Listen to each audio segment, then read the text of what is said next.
Bonjour à tous. Alors, pour faire suite à notre rencontre d'hier dans votre club APM Paris Nikita, je rebondis sur quelques éléments que vous avez partagés dans votre empreinte en fin de journée en conclusion. Vous avez notamment évoqué la préoccupation qu'il y ait toujours plus d'humains, ou en tout cas qu'on défende ou qu'on ramène l'humain dans l'entreprise.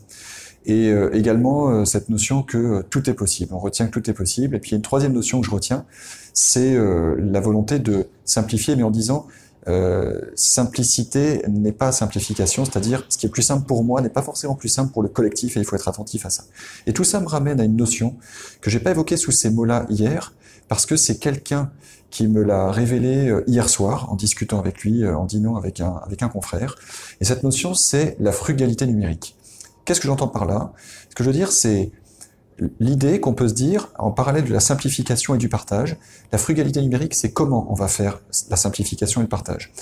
Et cette idée de frugalité, elle nous dit, investissons le moins possible dans les outils, soyons dans des outils économiques et simples, à la fois pour pouvoir en changer facilement, mais aussi pour que la décision de les utiliser ne soit pas un enjeu financier, ne soit pas un grand enjeu. On a vu Zapier, qui est une pépite absolument révolutionnaire et qui coûte absolument 3 fois rien, mais en même temps, pour pouvoir investir à fond sur l'humain. Parce que ça, on l'a évoqué à plusieurs reprises dans la journée, il y a cette idée que, en investissant à fond sur l'humain, en mettant les hommes au premier plan dans la simplification, en faisant preuve d'astuce et d'intelligence, c'est là que vraiment le digital va pouvoir tenir ses promesses, puisqu'aujourd'hui, je pense qu'il y a peut-être parfois de la déception dans ce que le digital arrive à tenir par rapport aux promesses qu'on lui demande. On parle de grands enjeux de digitalisation, d'uberisation, de transformation numérique, et puis finalement, qu'est-ce qu'on y trouve vraiment dans les résultats, dans les bénéfices concrets? C'est pas si évident que ça. Et je crois que si dans l'entreprise on développe la culture numérique, l'astuce numérique, il va se passer de grandes choses dans le lien social interne, dans la cohésion, dans la valeur ajoutée, dans la relation avec les clients.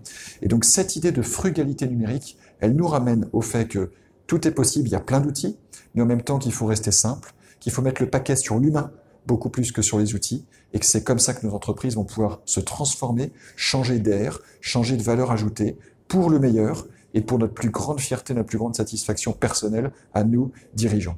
Encore merci beaucoup pour la rencontre d'hier. Je vous souhaite une excellente simplification. Bonne chance dans tous vos projets et à bientôt avec grand plaisir. Au revoir.